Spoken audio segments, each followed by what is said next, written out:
inspirador a temática que ele estuda.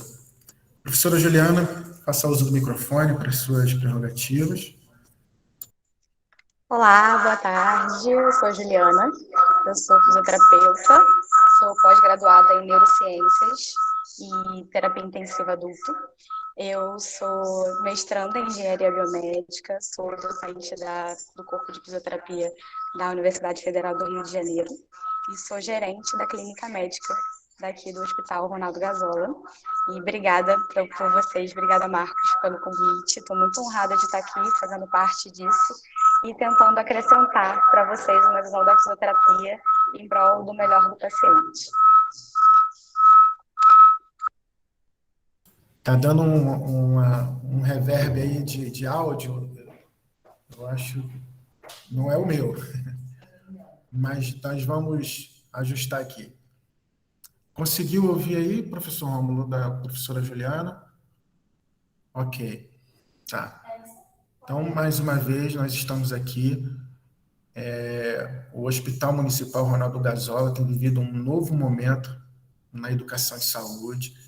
Nós estamos virando uma chave, nós vamos seguir com a nossa intenção de contribuir com a sociedade no trabalho educativo, instrutivo, com o nosso pessoal interno, inclusive os externos, nosso cumprimento de papel social. E nós estamos hoje, se eu não me engano, eu posso talvez dar uma informação que possa estar sendo corrigida depois, mas este é o nosso primeiro webinar de cunho educativo aberto nesta forma. Então, eu já me sinto muito feliz pela quantidade de pessoas que estão acessando e, no final, estaremos fazendo os agradecimentos daqueles que estão dando apoio e suporte para que isso venha estar acontecendo. Então, nós vamos abrir aqui, iniciando essa temática. O professor Rômulo pode conduzir com a sua aula. Você tem 20 minutos para fazer o desenvolvimento da sua temática. Ok, obrigado. Já estão vendo a minha apresentação? Ok. Sim. Tá, gente, primeiramente eu queria agradecer de novo ao Marcos, né, pelo convite, e também agradecer a todos os profissionais que atuam no Ronaldo Gazola, né, pela atuação primorosa frente à Covid-19, né. Então eu deixo aqui o meu agradecimento a vocês, a todos os profissionais, desde o maqueiro até o recepcionista, todos esses profissionais que atuaram e que atuam aí forte contra a Covid-19. Muitos parabéns, meu muito obrigado. Iniciando a minha temática, né, vou falar um pouquinho do que é contenção, né? Quando a gente fala em segurança do paciente, né, a primeira coisa que a gente vê é um raciocínio bem pueril, que se a gente acaba com a fonte de perigo, então se a pessoa ela tem algum problema, ela anda, né? E a gente o quê? A gente impede que ela ande, a gente vai zerar as quedas. Isso vai ser muito bom.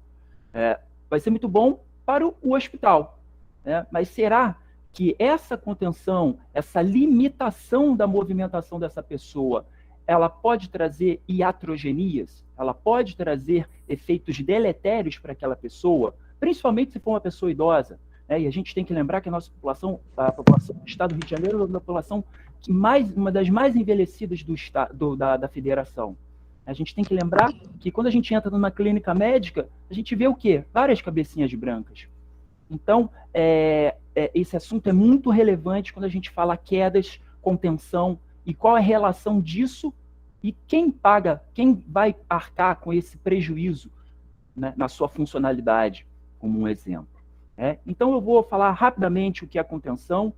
E outra coisa também que eu falo, né, que eu acho importante pontuar nesse momento, é que de forma nenhuma eu estou aqui para julgar a prática de alguém, para falar que está certo, que está errado. Eu estou fazendo aqui o que a gente faz, o que o Marcos me proporciona, é levar uma reflexão.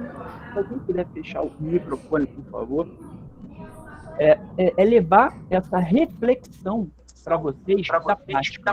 Né? Eu venho trazendo um novo olhar, como o Marcos falou, que é um novo olhar também no Ronaldo Gazola, né? Eu venho trazer um novo olhar sobre uma antiga prática profissional.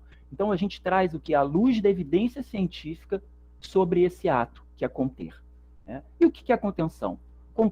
Contenção é a limitação farmacológica, ambiental, física e mecânica da possibilidade de movimento espontâneo e autônomo do indivíduo. Então, rapidamente, né, a contenção mecânica é algo que eu vou explorar mais profundamente. Então, a contenção mecânica ela é feita por instrumentos como faixas, ataduras de crepom, cintos abdominais, lençol e grades no leito. O meu grupo de pesquisa ele entende que a grade no leito, né, ela pode ser considerada uma contenção, sim. Né? A gente sabe também que a grade no leito ela pode ser um item de segurança. Sim, ela é um item de segurança, porém, ela tem que ser utilizada da melhor forma possível para dar segurança e não contenção, para que ela não faça algo deletério àquela pessoa. Né? Aí, como a gente vê, né, na prática profissional, né, como é a contenção, né? Então, alguns tipos de contenção que a gente encontra na prática profissional. Né? Então, aqui a gente já pode ver, né, por essas fotos aqui, a gente já vê nesse paciente idoso, né, a gente pode ver ali várias lesões por fricção, né, skin tears. Então, isso já mostra o quanto fisicamente a contenção ela é danosa para o paciente. Então, é o primeiro ato que a gente tem que pensar. E a gente tem que sempre lembrar das nossas práticas profissionais. Eu trabalho dentro do Ministério Público, é um órgão que visa a proteção dos direitos, né, da população. Então, e a gente tem que lembrar também do nosso código de ética. Né? Quando a gente estiver falando desse assunto, né, é importante a gente lembrar do nosso código de ética sempre. Né? E em todos os códigos de ética, seja de enfermagem, medicina, nutrição, fisioterapia, vai estar lá. Né? Não proporcionar dano a outro, né? Ao paciente. Então, a contenção aqui, ela já mostra que é um tipo que ela pode trazer danos à população. A contenção ambiental, que é confinar a pessoa em um ambiente, mesmo que esse ambiente seja amplo, como um quarto, uma casa, uma instituição de longa permanência para idosos. A contenção farmacológica, né, que é feita por medicamentos, como os psicofármacos. A contenção física, que é feita...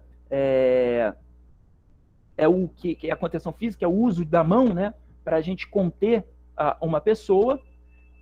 Então, a contenção física, né, é o uso do seu corpo como ferramenta de mobilização do paciente. Neste tipo de contenção, existe troca entre paciente e profissional e também é limitada no tempo. Então, a contenção, né, física, ela tem um momento para iniciar, um momento para terminar, né? Porque uma pessoa vai estar segurando. E ela é feita, né, justamente em momentos em que o paciente está mais agitado e a gente usa a contenção física, né? Então, é feita dessa forma. Grupos de maior vulnerabilidade para contenção mecânica, né? E para contenção física também. A grande maioria das contenções, física, ambiental e mecânica, né? Mas principalmente a contenção mecânica, que é algo que eu vou debruçar mais nessa apresentação. Que seria pessoas idosas dependentes ou com demência, então institucionalizadas ou não, dentro de ambiente hospitalar também. Então esse é o maior grupo, né, que tende a ser mais contido. Pessoas com transtorno de saúde mental ou retardo de desenvolvimento também são estão aí em maior vulnerabilidade para ser contida. A gente pode ver aqui, né, um idoso contido, uma criança amarrada, né? A gente já vê que é uma cena muito dantesca, uma cena muito dura, muito perversa. Então, é desse olhar que a gente tem que partir e esquecer um pouco, né, de como é a nossa prática profissional, dessa confusão que se torna, às vezes, né, uma enfermaria, um CTI e todos os ambientes do trabalho. Por que realizar contenção? Né? Para obedecer às normas da instituição, para a segurança do paciente, para diminuir os riscos de quedas, porque elas previnem quedas e ferimentos e para a segurança do paciente. Mas será que essa prática, ela é balizada pela ciência? Será que existe evidência científica que sustente que a contenção ela diminui o risco de quedas, que ela previne quedas e ferimentos e que ela é segura para o paciente? Será? Hoje a gente está no século XXI, a gente trabalha com prática baseada em evidência. Então, como a gente... será que, por favor, só o áudio, por favor, que dá uma desconcentrada. Por favor.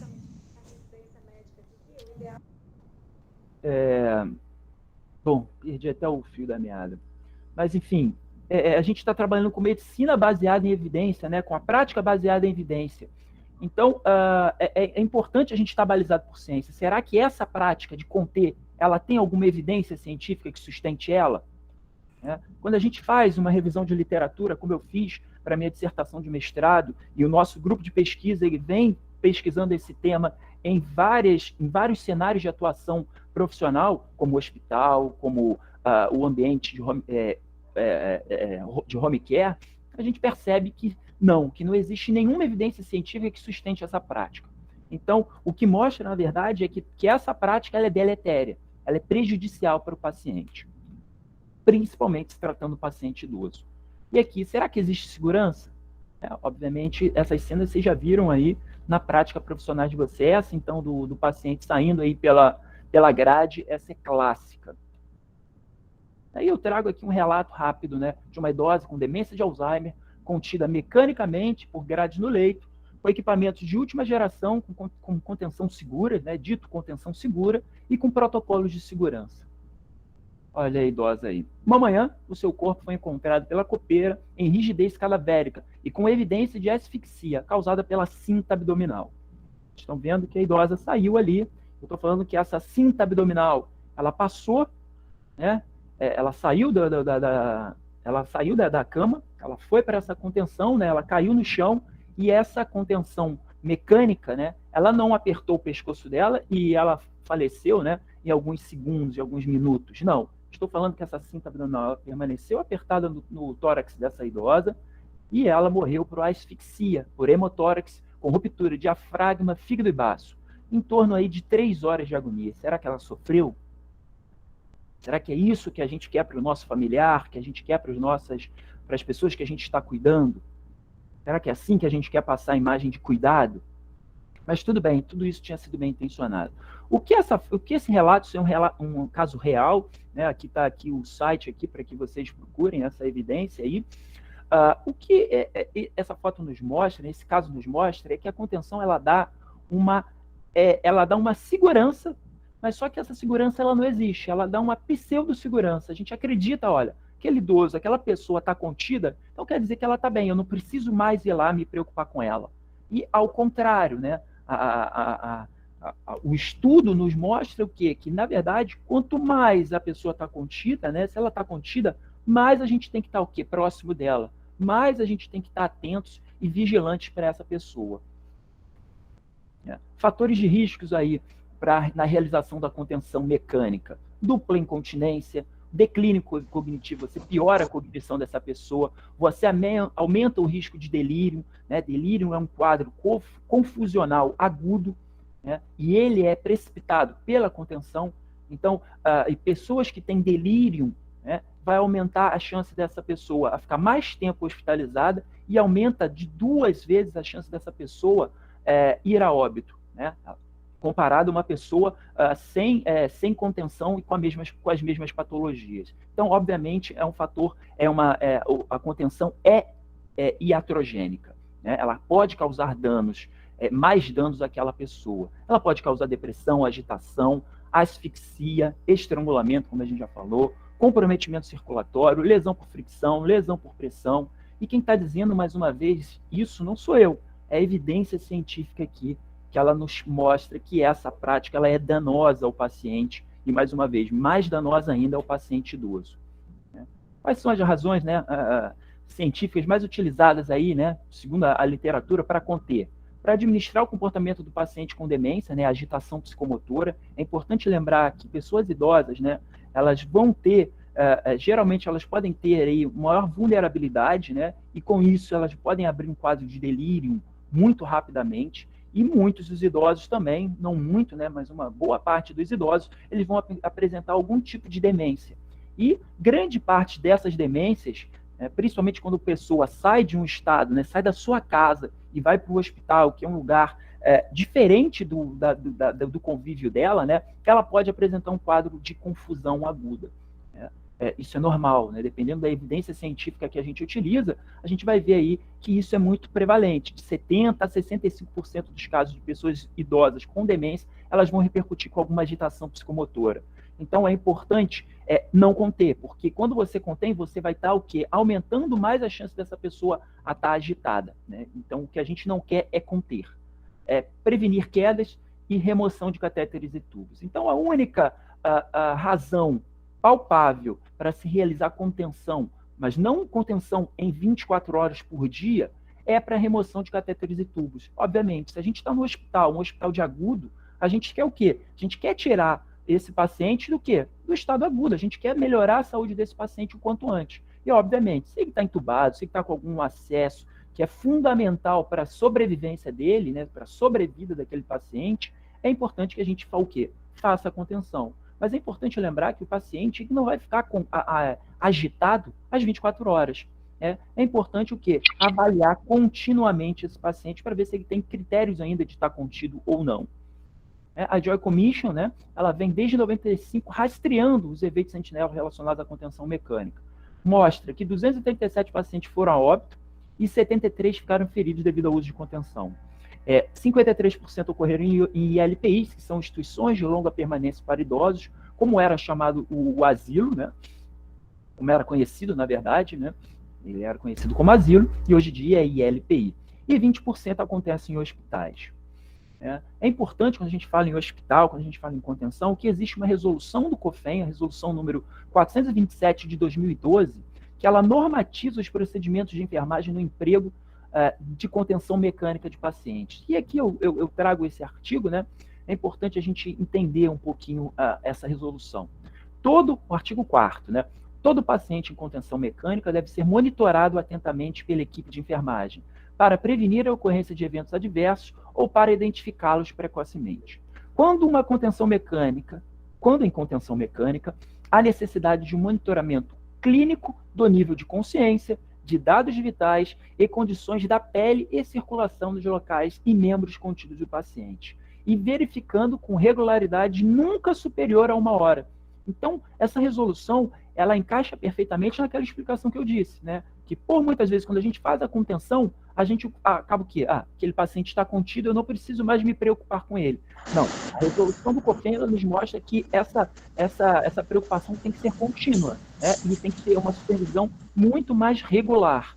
E outra observação que ela traz aqui, maior rigor no monitoramento deve ser observado em pacientes sob sedação, né? Casos que estão no CTI, nas UTIs, sonolentos ou com algum problema clínico, e em idosos e crianças. Então, se a gente faz em pacientes sonolentos ou sob sedação, pacientes idosos e crianças e adolescentes, a gente tem que ter, o nosso rigor tem que ser muito maior e muito mais frequente do que 1 hora.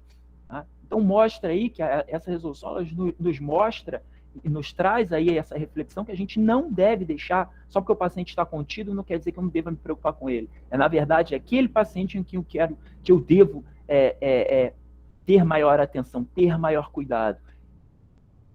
A contenção versus delírio, que eu falei, né, que conter idosos com síndrome demencial aumenta a agitação psicomotora e aumenta o risco de delírio. Então, como eu falei, é muito comum a gente ter algum tipo de demência nos idosos, e quando eles saem também dos seus ambientes, eles ficam em um delírio. Então é importante ter essa preocupação de não conter, porque quando você contém, você está aumentando a chance desse paciente entrar em delírio e aumentar a sua agitação psicomotora. Então, para você está usando a contenção para tentar deixar esse paciente mais calmo, mas isso não vai adiantar. Tá? Você tem que tratar a causa daquela agitação psicomotora, e é um delírio. Né? Como você trata isso? Aí você tem diversas medidas não farmacológicas para você fazer, mas isso é assunto para outra aula. Né? Já foi descrito que a contenção mecânica é o principal fator de risco modificável de delírio em idosos, obviamente, porque a gente tem outros aspectos aí que a gente pode fazer para tratar aí de forma efetiva a agitação desse paciente, porque a contenção ela não trata, né? Na verdade, você piora o estado desse idoso e desse paciente. Será que estamos tratando em muitas aspas aí, dor crônica, dor aguda, delírio, alucinações, constipação intestinal, infecções, ansiedade, medo, solidão e perambulação, né? Com o quê? Com contenção. Né? Então, a gente tem que procurar qual é o problema, o que está desencadeando essa agitação desse paciente e procurar essa causa. Porque o que a gente está fazendo fazendo qualquer um paliativo ali para aquele idoso. Né? Ele está repercutindo com a agitação, mas, na verdade, a causa de base dele é uma constipação intestinal. A palavra enfesado vem daí. A pessoa está cheia de fezes, ela não consegue o quê? Evacuar. Então, ela está constipada, por isso que ela fica enfesada, né? Fica agitada. Isso acontece muito, isso é muito prevalente em idosos. Muito prevalente em idosos e em pessoas acamadas. Então, e é o cenário perfeito num hospital. Então, a gente tem que ter essa atenção. Né? E, na verdade, como a gente trata, né, o delírio, como a gente vai tratar, né, se essa pessoa tem risco de queda, se a pessoa tem alguma coisa? É o quê? É com fisioterapia, é dando atividades, é tendo um terapeuta ocupacional dentro da unidade, né, para que possa passar alguns exercícios, fazer atividades com esses idosos. O que não dá é para a gente achar que a gente estará tratando qualquer desses sintomas com contenção. A contenção ela só vai estar piorando o quadro de saúde dessa pessoa e podendo levar a desfechos negativos como a morte. Né? O uso de meio de contenção nos espaços assistenciais, ele pode ser caracterizado como uma circunstância, como uma má prática profissional. A contenção, ela leva à invisibilidade, e é algo que a gente não quer. Então, a contenção é o problema, e ela não é, de forma nenhuma, a solução. Desse momento que a gente fala em mudança de paradigmas, de paradigmas, que a gente tem que estar pensando como a gente trabalha, revendo as nossas práticas profissionais para ver se elas estão ancoradas na evidência científica. E lembrando que a contenção é o problema. Só para mostrar algumas das nossas publicações relacionadas à contenção mecânica, né, desse grupo de pesquisa da UF, que é liderada pela doutora Rosemary Santana da UF, né, associados. Então, a gente tem vários artigos científicos em vários ambientes diferentes aí de cuidado. Um evento na Itália, que também a gente reafirmou o compromisso do Brasil, né, de dizer não à contenção, né, todas as formas de contenção. Também parte da publicação aí é um tratado de geriatria, né, essa nova versão dentro do tratado estará acrescentado aí maior conteúdo sobre a cultura de não contenção e os riscos. Fazer um convite a todos vocês, a todos os profissionais, né? Esse é um convite para a equipe multidisciplinar. Né? Eu estou participando desse grupo aí, que está promovendo esse curso, que é Avaliação Geriátrica Ampla, Intervenções Multidisciplinares. Né? É importante, até falar de contenção, ele tem muita relação, porque a gente vê com a avaliação geriátrica ampla, a gente vê quais são os problemas daqueles pacientes, né? E a gente consegue traçar um plano de cuidados adequado para cada idoso, para cada paciente. É o grupo que eu faço parte, o departamento científico em que eu coordeno, aí, procurem no Facebook, algumas das referências bibliográficas, e agradecer pelo tempo de vocês. Espero que tenha sido um momento aí de reflexão para vocês. Excelente apresentação, Rômulo. Eu me lembrei de algo aqui, acho que eu vou compartilhar uma imagem aqui. Eu queria que você só falasse um pouquinho, porque vocês fizeram um trabalho na Itália, e aí eu queria que você falasse dessa aí. Você está vendo aí?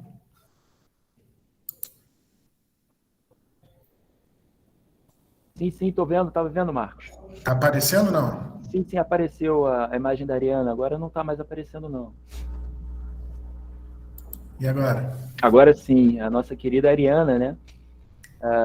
Uma grande colega, né? Ela que foi a responsável, né, junto com o Fábio Timado, que é um enfermeiro italiano da cidade de Trieste, que iniciaram esse movimento, né, da cultura de não contenção, trouxe esse tema para o Brasil.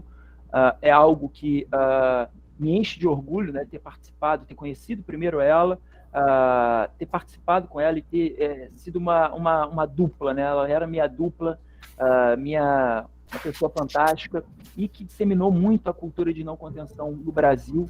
E graças a ela, a gente tem uma visibilidade tão grande no tema. Durante muitos anos, a Sociedade Brasileira de Geriatria e Gerontologia nos apoiou, levando todos os nossos eventos, as nossas palestras, né, para os eventos, tanto nacionais como o IAGG, também, internacional. Então, assim, é graças a essa pessoa, a Ariana Cassiador, que não está mais entre nós, que a gente tem essa visibilidade do tema da não contenção. Então, eu fiz parte desse grupo aqui do mestrado. Esse dia, essa aula aqui foi muito marcante para mim, que eu cheguei no mestrado com uma visão completamente errada, né? Nós que somos da prática constante, a gente vê muitas impossibilidades da gente não ter que conter o paciente para promover a segurança, né? A ideia errada que nós temos construída do passado. E essa aula aqui, para mim, foi um divisor de águas. E, infelizmente, ela não está mais conosco. Ela deu, não sei nem se essa foi a última aula, porque no mês seguinte a gente ficou sabendo do falecimento dela, mas vale a pena a gente ressaltar aqui o quanto ela batalhou por isso, né? E deixou um legado importante para nós. E desde então eu te agradeço, Marcos, por você, né, um hospital de tamanha relevância como o Ronaldo Gazola, você trazer esse tema. Como você disse, a gente, como é da prática, a gente é da prática, a gente sabe que tem muita resistência dos profissionais a mudar essa prática profissional, e te agradeço muito por abrir essa porta, para esse tema que é tão relevante nos dias de hoje, Marcos. Muito obrigado. Ok. Vamos agora abrir a oportunidade da professora Juliana para fazer a sua apresentação, só lembrando aos participantes para manterem seus microfones desligados. Nós abriremos, após a apresentação da professora Juliana, a oportunidade para as perguntas e as participações com as mãozinhas levantadas também ficarão para o final. Você pode redigir a sua pergunta, que nós iremos fazer aqui, mas se você desejar participar também, nós abriremos esta oportunidade. Ok? Até já. Professora Juliana, faça uso da palavra.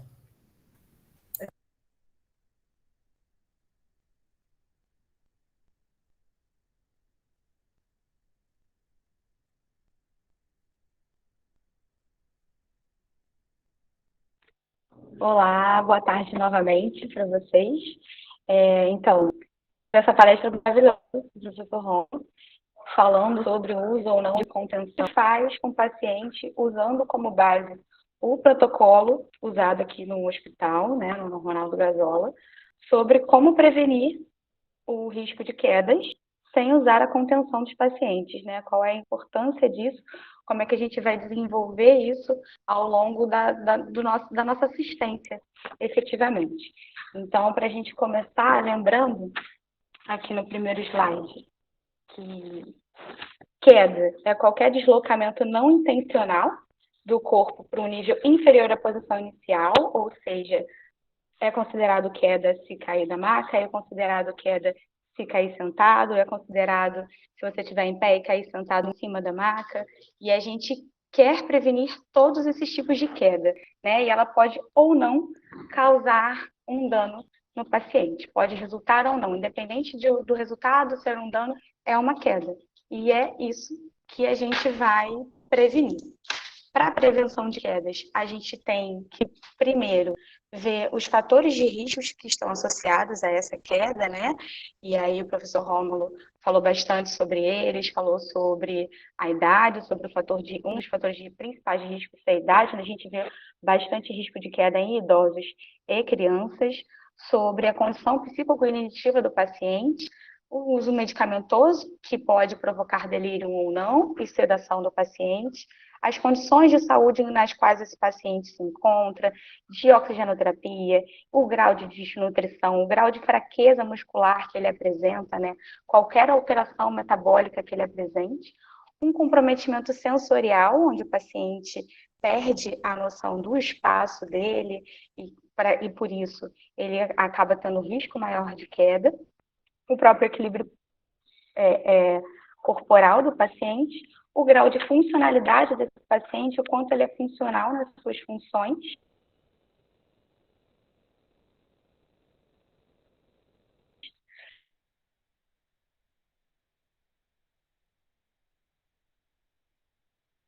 Obesidade mórbida, porque esses pacientes são pacientes que têm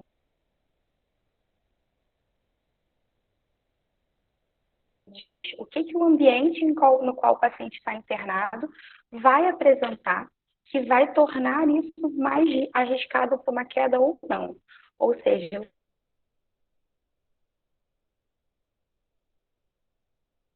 o tipo de piso que deve levantar do leito, ir ao banheiro, fazer suas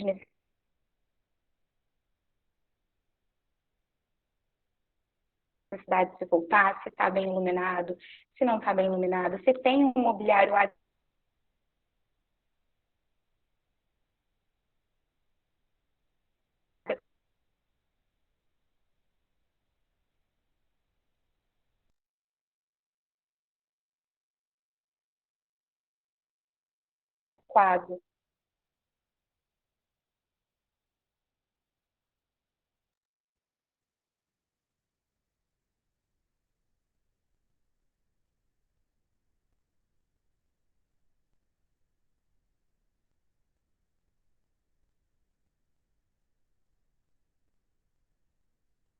Protocolo. Parou o áudio dela, Marcos. Alô, Marcos?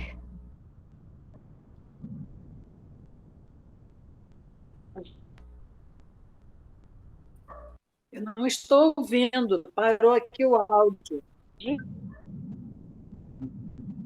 Também não estou ouvindo, gente. Tá falhando o áudio dela bastante.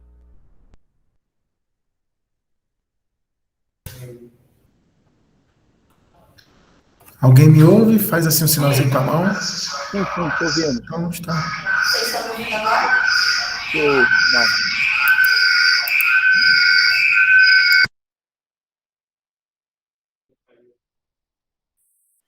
Não. Não estou ouvindo, não estou vendo mais a apresentação.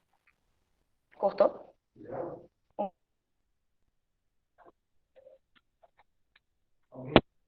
Vocês estão me ouvindo?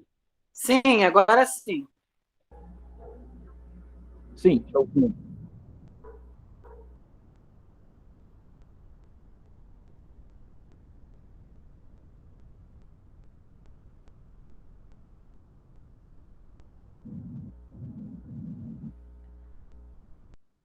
Volto?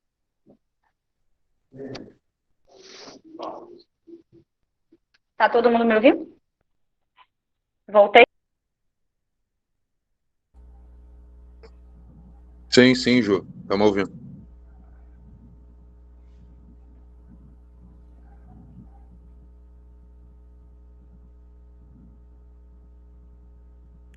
Marcos, seu microfone está desligado.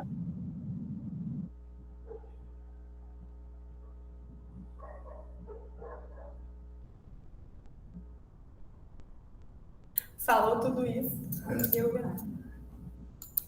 A professora Juliana vai continuar aqui na minha câmera.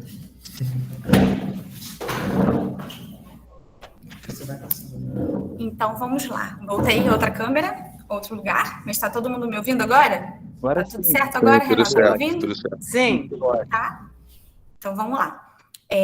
Não sei de onde eu parei, que vocês pararam de me ouvir, mas, enfim, a gente tem alguns identificadores importantes do risco de queda, e o mais importante que a gente usa aqui no nosso hospital, né, é a escala de Morse, que é a escala aplicada pela equipe de enfermagem, que ela verifica alguns itens bem importantes do paciente, né, que é se ele tem um histórico de queda prévio, se ele tem um diagnóstico secundário, né, que leve ele a ter um risco de queda, se ele precisa de auxílio na deambulação, se ele está em uso de alguma terapia endovenosa ou um dispositivo endovenoso sinalizado, como está a marcha desse paciente, se ele precisa se ele está andando, se ele não está andando, se a marcha dele é uma marcha que apresenta uma fraqueza muscular importante, qual é o comprometimento, né, se ele desequilibra durante a marcha ou não, qual é o estado mental desse paciente, se ele é orientado, se ele não é, como é que está a orientação desse paciente. Essa escala, ela pode variar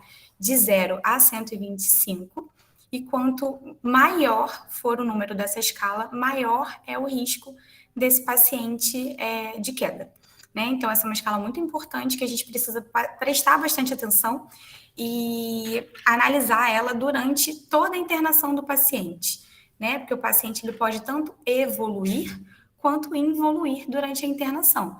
Então, é muito importante que isso seja sempre reavaliado, para a gente sempre entender e identificar todos os pacientes que têm risco de queda e qual é esse risco de queda, se ele é grave, se ele é moderado, se ele é leve, e dar atenção devida para quem a gente precisa dar atenção devida. Além disso, 2 outras escalas que são parte da avaliação da fisioterapia, que podem ajudar a nortear quando a gente vai elencar esse paciente dos riscos de queda ou não, é a escala de mensuração de força, que aqui na nossa unidade hospitalar a gente usa o MRC, que é uma escala que vai de 0 a 60. Ela vai avaliar algumas tarefas específicas do paciente e a gente acaba avaliando força de membros inferiores e membros superiores. E ela vai dizer para a gente a respeito do quanto o paciente consegue fazer de força e o quanto ele faz essa força sozinho. Sendo 0, o paciente que não consegue fazer força nenhuma, e 60, o paciente que tem força máxima preservada de todas essas articulações.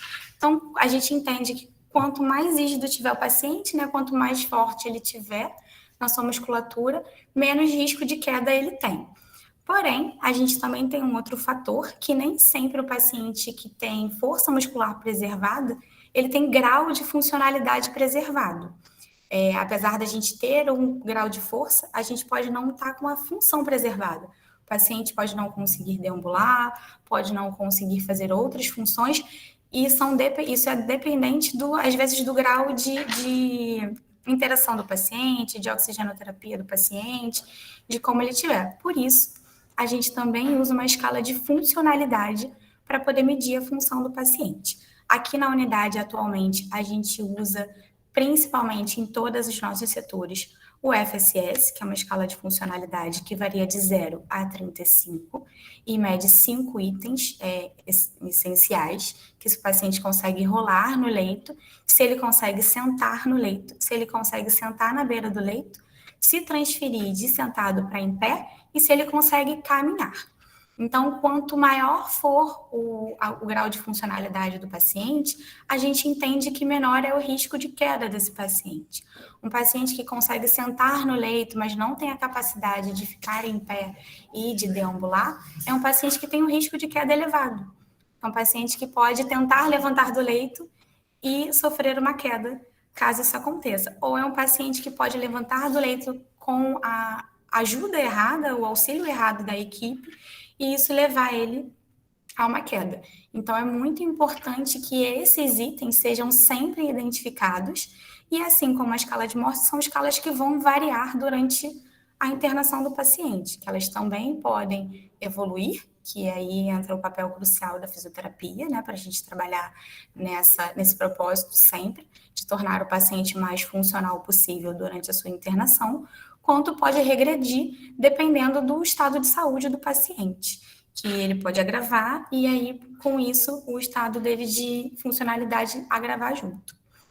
E aí, o que a gente tem, principalmente, de medidas preventivas, né? O que a gente pode fazer ao longo da internação do paciente para a gente poder manter o paciente seguro sem que ele precise ser contido no leito.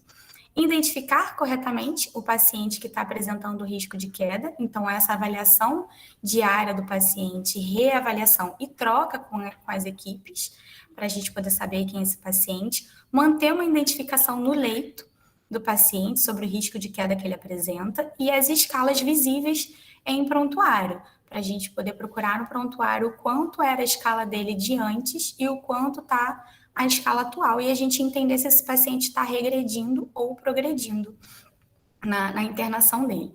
Ter a orientação adequada aos pacientes e aos seus acompanhantes, quanto o que o paciente pode fazer e o que ele não pode fazer. E aí também vai depender do grau de orientação desse paciente, né? Para a gente orientar o paciente que pode levantar sozinho, o paciente que não pode levantar sozinho. E é bem comum, principalmente, a equipe da fisioterapia, né, que bota o paciente para andar, que tira o paciente do leito, a gente manter essa orientação que o paciente só pode sair do leito, só pode deambular com o auxílio do profissional adequado, que ele não pode ir sozinho, ou que ele pode ir com um profissional da enfermagem ou com um profissional da fisioterapia, que ele não pode levantar e sair andando, que ele não vai conseguir, e isso é um fator que agrava bastante, né, o risco de queda, o paciente andar durante o atendimento da fisioterapia e depois ele achar que ele pode fazer isso de forma independente. Então, é muito importante a gente fazer essa orientação e é muito importante a gente fazer a orientação para os pacientes que têm acompanhantes, que existe uma maneira correta de prestar esse auxílio e que precisa de uma ajuda e de orientação do profissional para que esse auxílio seja prestado. Então, nem sempre o acompanhante é a pessoa capacitada para assumir essa função. Pode ser que em algum momento da internação seja e que vai ser orientado para isso, mas é bem importante a gente deixar isso claro. Então, reavaliações periódicas quanto ao perfil de risco do paciente, né, o quanto ele está evoluindo nisso, manter uma comunicação efetiva entre as equipes sobre o grau de funcionalidade dos pacientes, principalmente essa troca entre a equipe que faz a escala de Morse do paciente, a equipe da fisioterapia que faz a escala de funcionalidade de força, para toda vez que tiver uma alteração na escala, as equipes se falarem e pontuarem, olha, eu acho que esse paciente rebaixou o nível de consciência, ele está cursando com uma fraqueza muscular, ou ao contrário, esse paciente está mais lúcido, mais orientado, está mais forte, está mais funcional, a gente pode começar a mudar o perfil dele quanto ao risco de queda, mudar a plaquinha lá de sinalização, que ele já não apresenta mais um risco elevado, já é um paciente de risco alto. Então, isso é bem importante, essa comunicação efetiva é importante para a gente manter a integridade desse paciente. E também a gente manter as grades sempre elevadas, né, que é uma contenção física, mas é uma contenção essencial para poder mostrar também para o paciente que é um dificultador para esse paciente que, porventura, estava fazendo deambulação e treino de postura ortostática com a fisioterapia e acha que pode fazer sozinho. É um fator dificultador desse paciente sair do leito com essa independência. Quanto a parte do fisioterapeuta, né? É importante parte do fisioterapeuta nessa prevenção de quedas, né? Como o Rômulo já tinha falado, o papel crucial da fisioterapia é manter a integridade osteomioarticular desse paciente, então é promover a funcionalidade dele, né? E promover também o fortalecimento muscular, fazer com que esse paciente seja cada vez mais funcional. E durante a internação, a gente recobrar de volta a força do paciente, para que ele consiga ser o mais independente possível. Então, o fisioterapeuta vai sempre identificar corretamente o paciente que apresenta o risco de queda, realizar essas avaliações de grau de força e grau de funcionalidade diários do paciente e registrar em prontuário, né, e conversar com a equipe através de round e manter essa comunicação efetiva, comunicar a equipe sobre as mudanças no quadro motor e funcional de forma efetiva. Então, toda vez que tiver uma mudança, sinalizar, pontuar tanto a mudança para a progressão do paciente quanto para a regressão. Prevenir e orientar os riscos de hipotensão postural do paciente, né, para a gente evitar aquele paciente que levanta, cursa com hipotensão postural e acaba tendo queda por hipotensão postural, não por falta de força ou por falta de funcionalidade. Então, é bem importante que seja orientado tanto ao paciente quanto à equipe, um paciente que apresenta esse tipo de risco. E também o risco que a pandemia fez ficar muito evidente, né, da hipoxemia, que faz com que um paciente que estava com o uso de oxigênio elevado saia do leito sem oxigênio, ou que estava em uso de oxigênio há poucas horas e acabou de acabar com essa suplementação, faça um esforço, saia do leito, curse com uma hipoxemia e, por isso, faça com que ele tenha um risco de queda bem maior, né, que leve à queda do paciente. Então, é importante para a equipe de fisioterapia que está dosando essa oxigenoterapia, mantenha essa troca de informações com a equipe, esse risco de queda por hipoxemia, e mantenha essa informação bem clara e efetiva com todo mundo. Além disso, a gente vai sempre promover o aumento da capacidade cinético-funcional, que é sempre o objetivo da fisioterapia, e promover as trocas posturais e deambulação de forma segura. Então, é tirar o paciente do leito de forma segura, com mais de um profissional, se for necessário, é deixar a maca baixa para a gente poder tirar o paciente do leito, se certificar que o paciente está com o calçado adequado para ficar em pé, que o piso não está molhado, não está promovendo nenhum risco de queda para aquele paciente naquele momento, nem que os acessórios, nem que as conexões do paciente esteja promovendo isso, né, esteja dificultando o paciente a se locomover, que o paciente seja colocado sentado fora do leito, na superfície adequada, na cadeira adequada, com os apoios adequados, para que ele também não corra risco de queda da poltrona onde ele estiver sentado, e que essa deambulação principalmente seja feita de forma segura por um ou por mais profissionais e pela distância que o paciente consegue ficar. Se a gente tiver tudo isso bem fechadinho e bem organizado, a gente consegue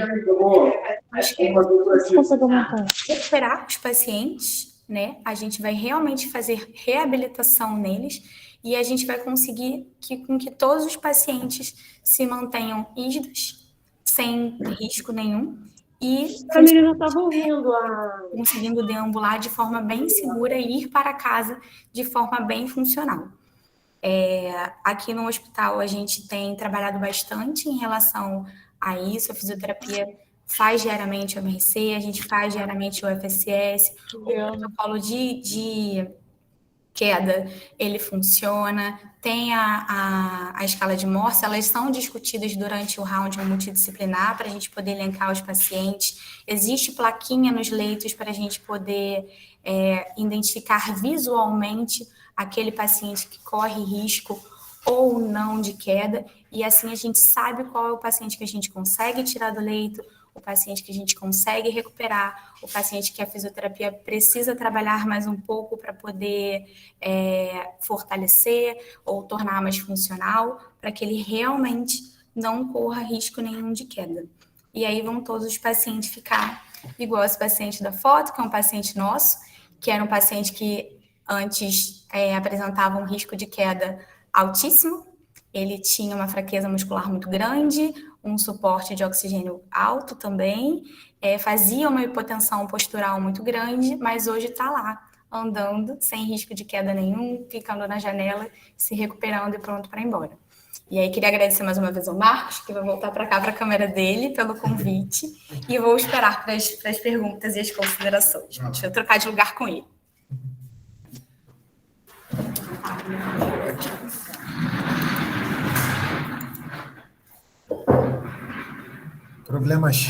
Problemas técnicos inesperado, às vezes até esperado, né? Nosso tempo aí esse período que nós temos vivenciado, essa virada de chave, né, na educação, do estudo remoto, das aulas online. Quem aqui nunca passou essas desconexões, esses problemas tecnológicos, aí também a gente não poderia passar ileso aqui. Muito obrigado, professor Rômulo e a professora Juliana. E agora, sem perda de tempo, nós vamos abrir aqui para algumas perguntas. Eu prefiro primeiro fazer uso das perguntas no chat, depois a gente abre aí a possibilidade de participação das mãozinhas que estão levantadas. Não sei se as mãozinhas estão de fato levantadas para participação, daí vocês vão avaliando aí, que ao olhar aqui a mãozinha levantada, nós vamos convidar. Tem uma pergunta aqui, Vitor Martins, e aí vocês vão me ajudar aí na resposta. Ele diz assim: de acordo com o perfil dos pacientes do Hospital Municipal Ronaldo Gazola, a queda pode ser considerada um evento esperado, né? E aí, só para endossar um pouco, o Hospital Ronaldo Gazola está virando a chave aí, como todos os hospitais têm vivenciado esse momento da saída do Covid e ter que voltar à normalidade. Mas o perfil da nossa unidade é um perfil de um paciente com insuficiência respiratória, com aporte de oxigênio. Então, aí eu lanço a pergunta aí, não sei se por Rômulo ou para a Juliana já responder, se é esperado a queda desse paciente, segundo o perfil epidemiológico.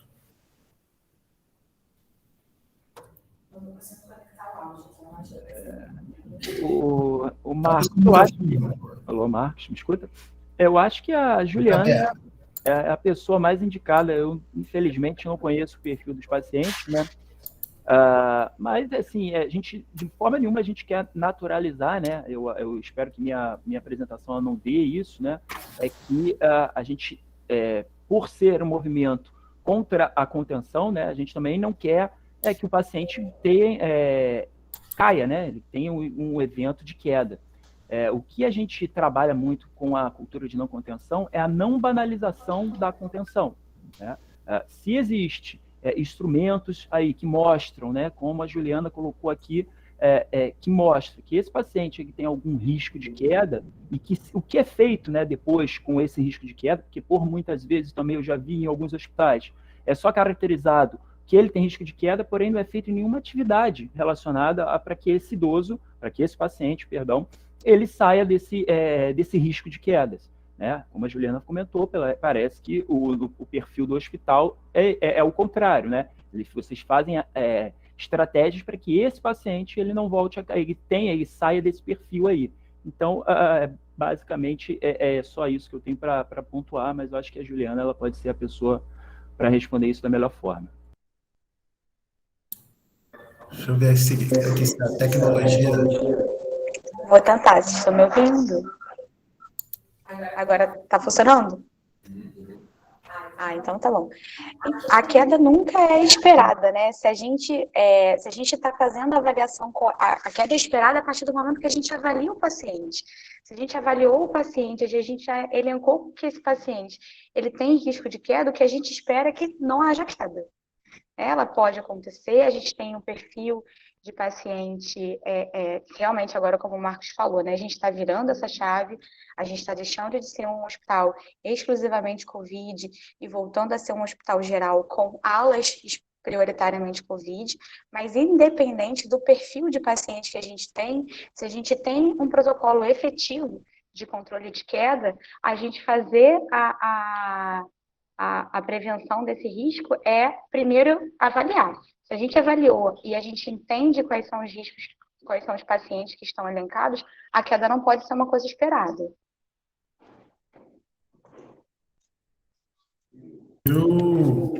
Abrindo aqui, eu costumo dizer para os meus colegas da enfermagem que não existe justificativa para queda, né? Eu falo isso porque quando a gente passa para o outro lado, imaginando você recebendo uma informação, você como familiar, recebendo a informação de quem deveria estar prestando cuidado, recebendo a informação que seu familiar caiu, eu fico imaginando que tipo de justificativa que eu aceitaria, né? Então, nós, do lado de cá, os assistenciais, poderiam utilizar da justificativa do dimensionamento, de remanejamento, do quantitativo, de que eu estou no descanso, de que eu estou fazendo isso, de que o paciente agitou, que está em delírio, que é idoso, que isso, aquilo, outro, mas nada disso justifica.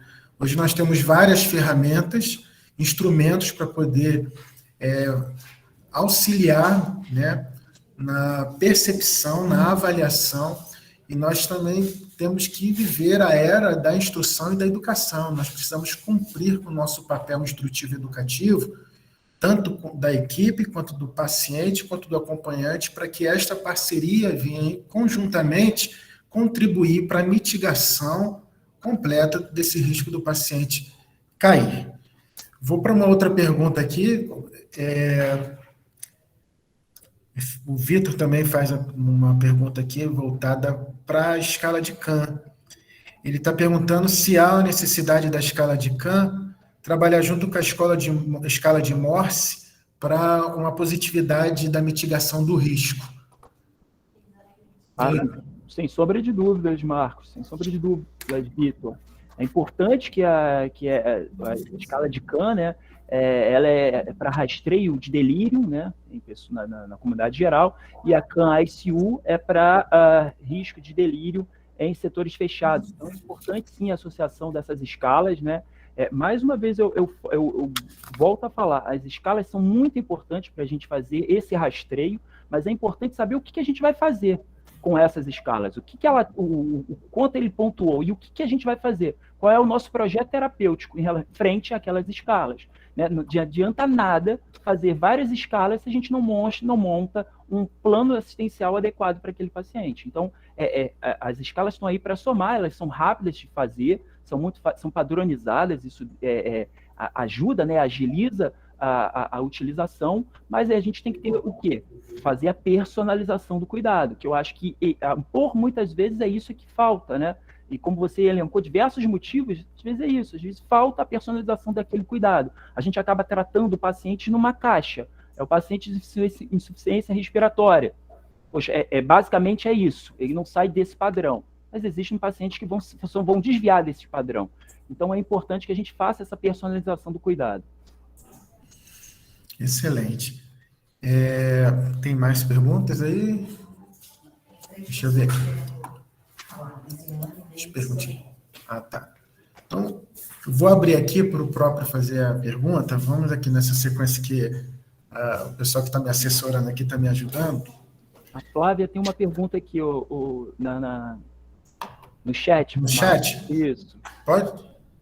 Por que não é usado uma cama mais baixa quando o paciente já é sinalizado como um suposto paciente queda? Excelente pergunta, Flávia.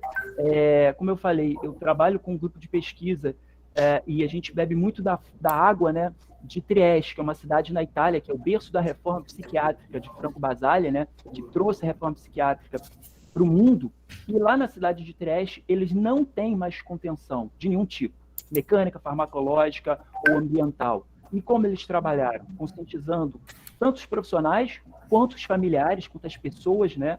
E uma das soluções dadas para não contenção de pacientes, né? E isso eu já vi também no Hospital do Coração aqui de Laranjeiras, né? É a estratégia de abaixar a cama, deixar a cama mais baixa. Na Itália, existe o leito Alzheimer, que ele desce até o chão mesmo, ele fica bem rente ao chão, tá? Para que esse paciente, se ele tiver, aí eles não levantam a grade, se esse paciente sair do leito, eles colocam um colchonete. E se geralmente esses pacientes são pacientes idosos, esses pacientes eles não apresentam, às vezes, o que? Força muscular para se levantar do chão. Então, acabam sendo contidos de forma indireta. Porém, essa forma de contenção indireta, ela não traz repercussões deletérias a esse paciente. Porque eu sempre tento colocar, porque o paciente idoso, dentro do hospital, ele está num ambiente totalmente insalubre. Né? Esse paciente ele fica totalmente desbalatinado. Né? O status funcional e cognitivo cai muito. Então, é importante que a gente entenda que a cognição dele já não vai estar igual à nossa. Então, quando ele é impedido de fazer algo, ele fica irritado, como qualquer outra pessoa. Porém, se é uma contenção de forma indireta, como essa, de colocar o leito baixo, um colchão de apoio para aquele idoso, ele vai sair, ele vai cair da cama, vai cair no colchonete e não vai se levantar. Aquilo ali vai trazer menos sofrimento a esse paciente, vai ser menos iatrogênica. Então, isso é algo que se usa para não ter contenção e também evitar quedas. Belas colocações, professor. Vamos abrir aqui a primeira participação. Lisiane Souza, pode fazer uso da palavra para direcionar a sua pergunta. Pode abrir o seu microfone.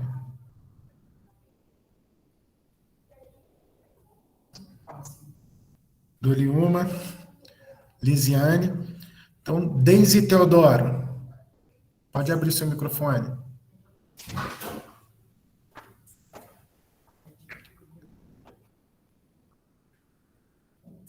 Deise Teodoro. Então, Daniel Gomes. Participa, Daniel Gomes. Abre o seu microfone. Boa tarde, gente. Tudo bem com vocês? Boa tarde, Daniel. Fala, Marcos. Prazer estar falando contigo aí, meu amigo. Então, gente, eu vou falar um pouquinho da minha realidade. Dentro da minha realidade, eu vou fazer a minha pergunta, beleza? Sou enfermeiro, tá? Sou coordenador de enfermagem de um hospital privado na região de Niterói e eu coordeno a unidade de internação. Eu tenho, por exemplo, um andar que eu tenho 49 leitos, eu tenho um dimensionamento até bacana em relação aos técnicos de enfermagem, né? Gerenciando a escala ali, de acordo com o Fugulin, meus técnicos ficam em média, cada um com 3 a 4 pacientes. E aí a gente adotou algumas estratégias para evitar queda, né? A gente tem placa de sinalização dentro do quarto, né? De sinalizando que o paciente tem risco de queda. Paciente e famílias são envolvidos no cuidado, a gente tem um instrumento que a gente chama plano educacional, onde o técnico, o enfermeiro, o fisioterapeuta, o médico, eles entram no circuito aí para poder orientar a família e paciente quanto aos riscos e as medidas de prevenção de queda, né? A cada 6 horas, todas as vezes que o técnico de enfermagem afere sinais vitais, ele tem que falar sobre queda de novo para o paciente. À noite, a gente tem 3 horários de rondas para pacientes que têm um morse alto para risco de queda, justamente para evitar que esses pacientes caiam. E eu vivo hoje um problema. Em 20 dias, a gente teve um número muito elevado de quedas esse mês. E é um problema que a gente não consegue sanar, envolvendo a família, envolvendo a equipe multi, né? Usando instrumentos de orientação, de educação, com a equipe reforçando o cuidado. E a maioria dos nossos casos, eles são mais ou menos assim. O paciente é idoso, vai ao banheiro sozinho, a campainha está do lado, mas ele sai pelo vão da grade, ou não quer acordar o familiar que está ali do lado. No retorno para o banheiro, ele escorrega, ou ele tropeça, ou ele não viu o chão direito e cai, né? Como prevenir queda, né, num cenário como esse, né? A gente não tem essa tecnologia que o Rômulo falou, né, da vivência dele aí, e algumas coisas, talvez, para Rio de Janeiro, para Brasil, a gente não vai conseguir, né? Então, diante disso, como prevenir as quedas? Excelente colocação, Daniel, excelente trabalho. Bom, eu acredito muito, você está falando que teve 20 quedas nesse mês, né? Não, dia 20 eu tive 8 quedas. Tive 8 quedas, pensei que nesse mês você tinha tido 20 quedas. Enfim, eu acredito sempre, assim, tentar não culpabilizar os profissionais, primeiramente, né? Não achar um culpado, o porquê disso, mas sim o porquê, o que ocasionou essa queda, o que falhou, né, no seu protocolo, né, o que ele falhou. Então, primeiramente é isso, a gente verificar o que aconteceu ali, o que falhou desses pacientes caírem. E outra coisa, quando a gente fala de paciente idoso, se a gente perguntar para um paciente idoso, né, e peço para vocês também fazerem essa reflexão, qual é uma coisa que vocês não querem fazer quando ficarem velhos, né, idosos? É dar trabalho para alguém. Se você pergunta para qualquer paciente idoso, o que você não quer? Eu não quero dar trabalho para ninguém. Eu não quero preocupar meu filho, meus netos, eu não quero dar trabalho para ninguém. Então, é muito difícil mesmo você entrar, né, a pessoa que era independente, né, vai para um hospital e do dia para a noite ela não pode sair e ir para o banheiro sozinha. Né? Por mais que a gente indique, eu entendo, né, a colocação, mas é difícil, né, porque ele não quer dar esse trabalho. Né? Não é porque o idoso é teimoso, porque ninguém quer ficar dependente de ninguém. Eu não quero que ninguém me veja urinando, ou então fazendo minhas necessidades, sabe? Uma coisa chata, invade a minha intimidade. Obviamente que a gente tem que pesar a autonomia, né, com o risco. O importante o que eu acho que você falou que é fundamental, é envolver a família no cuidado. Eu acho que esse é o grande lance da coisa, é tentar envolver os familiares para que eles entendam que eles estão ali para ajudar o idoso, né, o paciente. Infelizmente, ele está para acompanhar, não é um lugar para ele ficar dormindo, né, à noite, e quando o paciente quer ir ao banheiro, né, aí está vendo que o filho dele está dormindo, ele não quer acordar o filho, ele acha que está bem e acaba saindo e caindo. Então, assim, envolver muito o familiar no cuidado. Eu acho que essa é uma grande resposta que a gente tem que dar. E como vocês falaram, assim, a queda, né, a gente sempre tem que mitigar. Assim, você está tentando fazer de tudo, mas, infelizmente, esses riscos podem acontecer. O paciente, ele é imprevisível. Né? A gente tenta, o tempo todo, tentar que ele seja o mais previsível possível, mas às vezes ele não é, ele tem vontade própria. Uma coisa que eu só lembro para vocês, pode parecer, às vezes, um pouco piegas, um pouco fora da realidade de todos, mas eu trago um exemplo bem, bem característico, só para a gente, que extrapola um pouco um pensamento nosso. É assim, um preso, ele perde toda o seu direito, certo? Uma pessoa que é presa. Né? Quando ela vai para o presídio, ela perdeu todos os seus direitos. Ela fica presa dentro da cela dela? Ela fica amarrada dentro da cela dela? Ela é impedida de sair? Não. Isso eu estou falando de direito, né? Obviamente eu não estou falando de funcionalidade nesse momento. Mas é só para a gente entender que a liberdade ela tem que ser padrão, né? Ela tem que ser mandatório.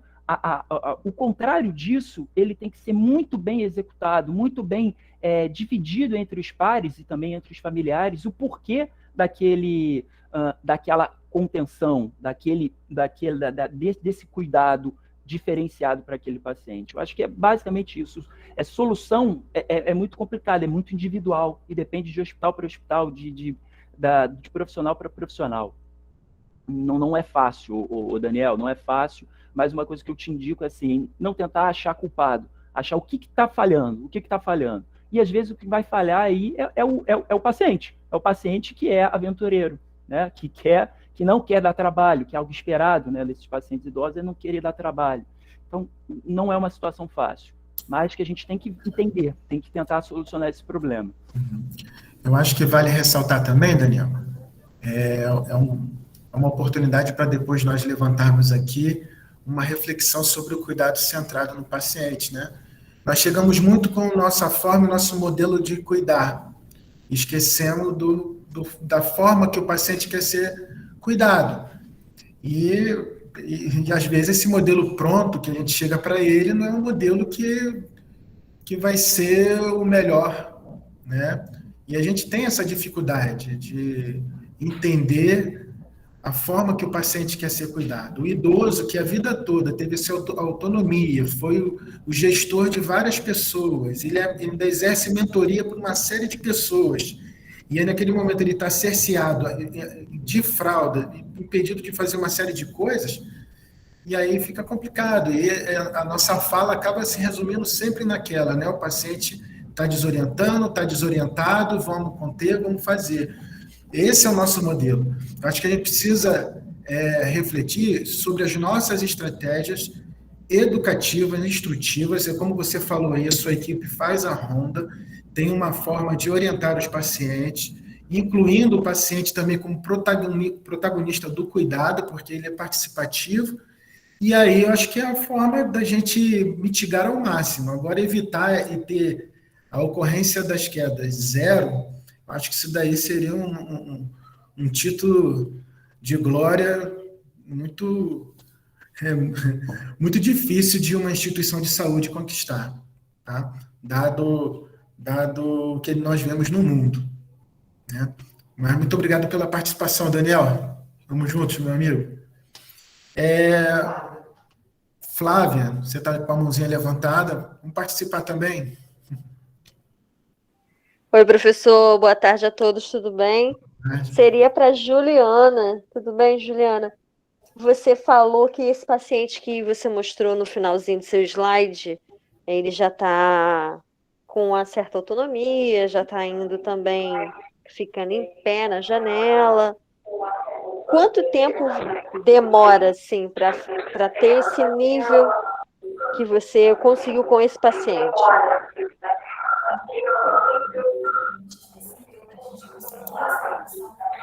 Então, esse paciente específico, para a gente conseguir essa evolução, foram 25... Tá certo? Tá me ouvindo? Então, vamos lá. Esse paciente, especificamente, até a gente conseguir evoluir isso com ele, foram 25 dias. Mas sempre vai depender do quadro do paciente. Né? Esse paciente é um paciente que ia apresentar uma fraqueza muscular por conta do tempo de internação dele. Ele era um paciente que não tinha nenhuma outra comorbidade prévia, nem neurológica.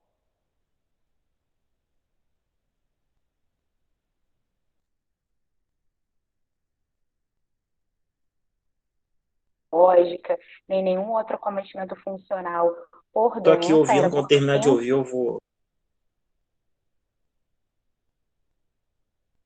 de internação.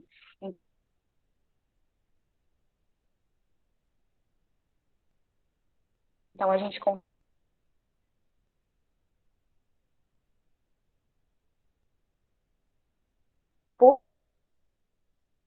e quando eu falo de situação, é porque esse paciente era um paciente que não é. Estou gravando? Eu vou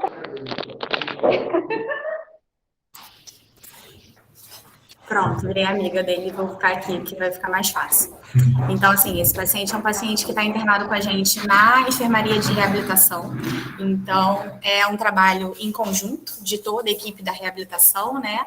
É um paciente que ele tem uma vigilância efetiva da equipe também para o controle de queda, tem uma ajuda principalmente da equipe de enfermagem, né? De enfermeiros e técnicos, para poder promover essa independência dele. Então, o fortalecimento muscular dele foi não só com o trabalho efetivo da fisioterapia, mas com a continuidade da manutenção dessa funcionalidade pela equipe de reabilitação como um todo, né? Pela equipe de enfermagem, pela equipe de técnicos. Ele, especificamente, foram 25 dias para a gente conseguir esse grau de evolução.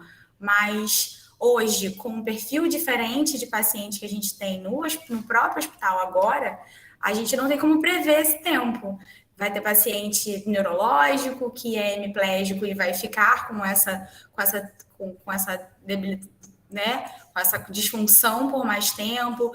Vai ter um paciente que é cardiopata que ficou internado, mas que vai ter função preservada. E vai ter paciente que ficou internado há muito tempo e tem os efeitos deletérios da internação efetivamente. Então, sempre vai depender do motivo de internação do paciente, do tempo de internação do paciente e das comorbidades que ele apresenta. Nunca vai ser uma vocês não determinam, tipo assim, tal paciente vai levar tanto tempo para isso. Vai depender do quadro que ele se encontra. Isso. Sempre vai depender do quadro do paciente, tanto o que ele se encontra agora, quanto o que levou ele para a internação. E isso faz toda a diferença. Esse paciente é um paciente que tem 35 anos, é um paciente super jovem. Não é um paciente idoso que já era acamado, que já tinha os efeitos, né, da perda de massa muscular, perda de massa óssea por conta da idade. É um paciente que antes da internação era rígido, saudável. Entendi. Tá bom, muito obrigada. Marcelo André Farias. Isso aí. Vamos abrir aqui também para o Marcelo. Marcelo André, pode abrir seu microfone. Obrigado, Flávia. Por nada, professor. Boa tarde. Boa tarde, eu sou técnico de enfermagem, estou alocado ao CTI 0 e venho acompanhando, só fazer um adendo numa questão que, como ela colocou, sobre a participação total da equipe. O que acontece como técnico, como a pessoa que está próximo ao leito durante as 12 horas? Porque somos nós que ficamos, na maioria das vezes, mais tempo ao lado. O feedback da equipe. Como a Juliana falou, a fisioterapia avalia, conversa com o médico, fazem um round, conversa com o enfermeiro, e muitas das vezes nós não ganhamos nem um bom dia da equipe multidisciplinar quando entra dentro da sala, para ter esse feedback. Então, eu acho que nós deveríamos ter mais participação dentro disso, porque nós estamos ali até para dar o feedback. Porque, infelizmente, está acontecendo que alguns profissionais, não todos, nem bom dia nos dão, quanto mais nos comunicar sobre a situação do paciente que está ali. E isso fica ruim, porque na nossa ânsia de ajudar, de cuidar, de repente nós fazemos um movimento errado, alguma coisa que não poderia ser feito naquele momento, por ajudar, por pena, porque o paciente quer sair, quer levantar. Então, a gente acaba mobilizando de uma maneira não adequada. Não é comunicado uma hiperoxia do paciente, que isso aí pode causar uma tontura, não é falado. Então, às vezes, assim, nós ficamos muito em branco em certas situações, de que nós deveríamos ser as pessoas que teríamos que ter esse feedback full time, porque somos nós que ficamos ali beira-leito durante as 12 horas. E sobre a questão, professor, sobre a maca baixa, para as pessoas altas, nós deveríamos ter um treinamento, porque a coluna vai doer. Porque ficar embaixo, isso, eu trabalhei um tempo no Lourenço Jorge e colocávamos maca baixa para paciente em crise psiquiátrica, que chegava em... Era difícil, porque a chefia não entendia que nós ficávamos com dor na coluna de ficar fazendo um movimento baixo durante 12 horas, abaixa, levanta, abaixa, levanta, abaixa, levanta, e depois cobrava, é muito atestado por dor lombar.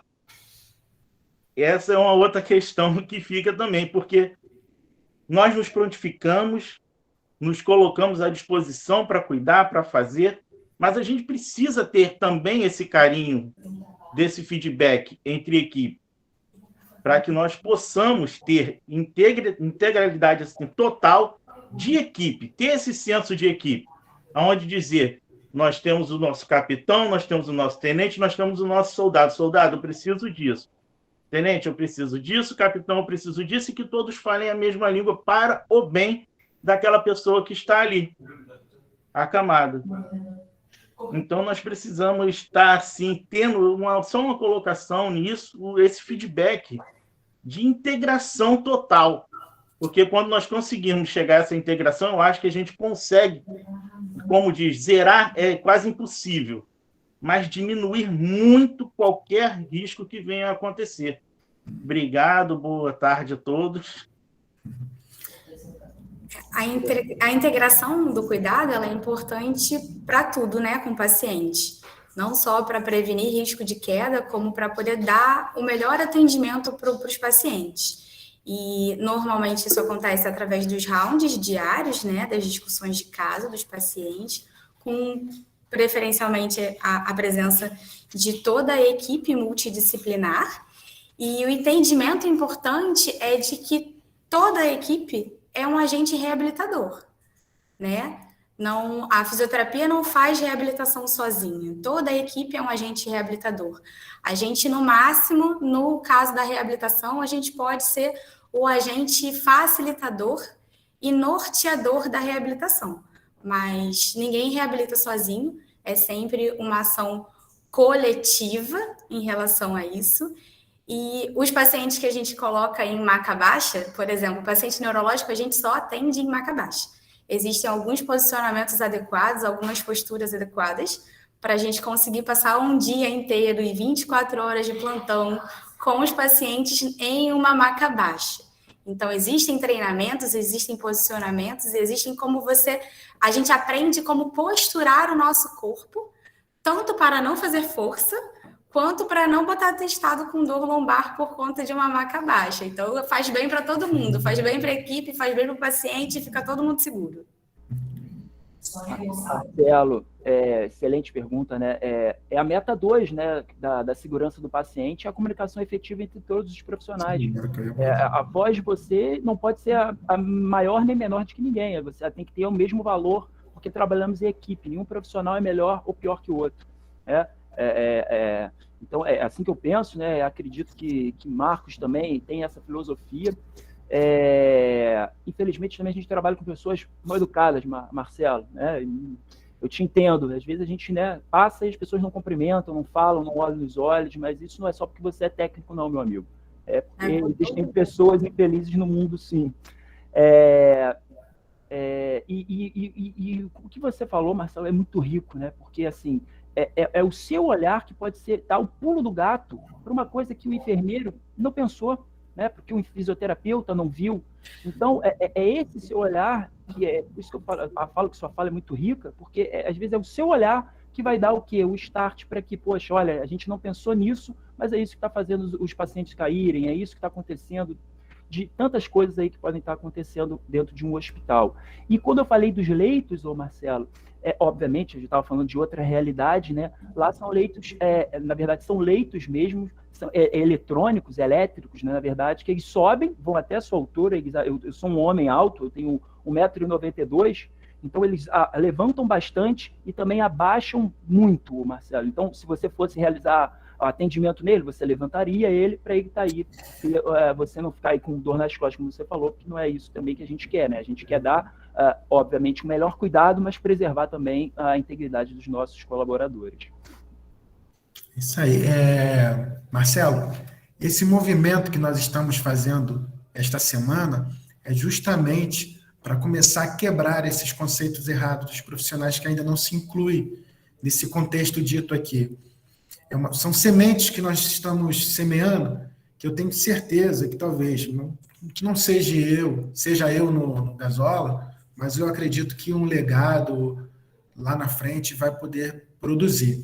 E você já deve estar percebendo o giro que nós estamos dando dentro do hospital com relação à educação, as instruções, o estabelecimento das parcerias, as aproximações que nós estamos fazendo, justamente para sinalizar que o trabalho é um trabalho conjunto, sim, é um trabalho multi-interdisciplinar. Tá? Eu vou abrir aqui para a Sônia. Sônia está com a mãozinha levantada. Boa tarde, eu queria parabenizar realmente esse trabalho e eu reforço muito todos os meus técnicos e todas as pessoas que estão comigo para participar da educação continuada, porque isso é muito importante. Eu sou enfermeira, trabalho dentro do Gasola, trabalho no CTI 3 e, infelizmente, eu utilizo a contenção. Infelizmente, porque meus pacientes eles tiram os dispositivos, né? Se a gente não contém, né? Então, eu gostaria, o Rômulo falou que tem outras formas de fazer. Eu não gosto de dopar eles, utilizar medicação para que eles não retirem os dispositivos, né? Então, eu reforço até a gente ter uma educação continuada em relação a isso, até para a gente mudar as nossas práticas, porque a gente utiliza a contenção muito lá, porque são idosos, eles arrancam o TQT, arrancam todos os acessos. Então, infelizmente, eu também não gosto, não. Eu acho que a gente tem que ter liberdade, consciência. Quanto mais a gente conversa e explica, melhor.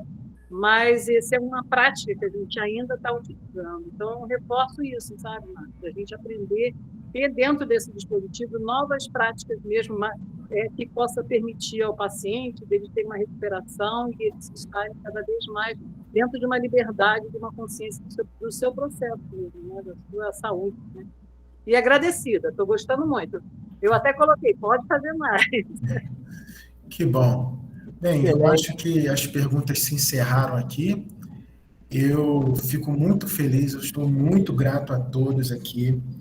Eu faço um pedido a todos a acessarem as redes da nossa instituição, no Instagram, o @Hospital Ronaldo Gasola, no Face, Hospital Ronaldo Gasola, no Twitter, o @HMRG Gasola.